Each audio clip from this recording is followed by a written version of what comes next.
जय हिंद दोस्तों। तो चलिए जानते हैं इस केस के फैक्ट को। सालोमन एक चमड़े का व्यापार करते थे और 1892 में उन्होंने इस व्यापार को सालोमन एंड कंपनी लिमिटेड नाम की एक प्राइवेट लिमिटेड कंपनी में बदल दिया। उस कंपनी के नियम के अनुसार कम से कम 7 शेयरधारक होने चाहिए, इसीलिए उन्होंने अपने परिवार के 6 सदस्यों को शेयर होल्डर बना दिया, जिसमें उनकी पत्नी, बेटी और 4 बेटे शामिल थे। सालोमन ने $20 शेयर खुद रख लिए और एक शेयर 6 सदस्य को दे दिए। के बाद उन्होंने कंपनी को $10,000 का ऋण दिए और सुरक्षित ऋण पत्र भी लिए, जिसके कारण ये कंपनी के प्रमुख शेयर होल्डर बन गए। सालोमन ने कंपनी के व्यवसाय को आगे बढ़ाने के लिए कुछ डिबेंचर जारी किए, जिसे उन्होंने बाद में अपनी कंपनी के ऋणों को कवर करने के लिए अपने पास रखा। हालांकि कंपनी दिवालिया हो गई और ऋणों का भुगतान करने में असमर्थ हो गई।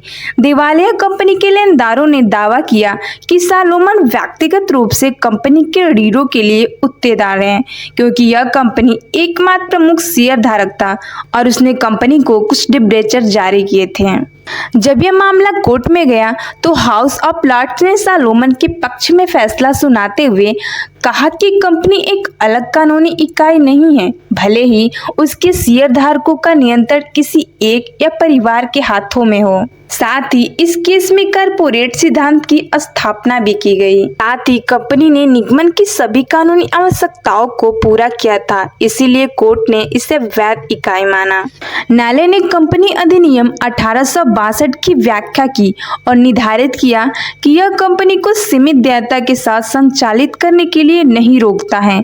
न्यायालय ने कहा कि कंपनी ने अपने अधिनियम की आवश्यकताओं का पालन किया और इसका गठन वैध है। यानी कि अगर हम इस मामले के महत्व को जानें तो सालोमन बनाम सालोमन एंड कंपनी लिमिटेड का मामला कंपनी कानून में एक महत्वपूर्ण मिसाल है।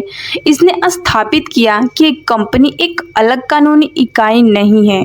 यानी कि अगर हम इस मामले के महत्व को जानें तो यह मामला कंपनी कानून में एक महत्वपूर्ण मिसाल है।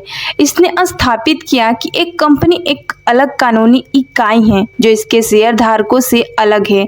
इसने कंपनी कानून में कॉर्पोरेट पर्दा के सिद्धांत को भी स्थापित किया।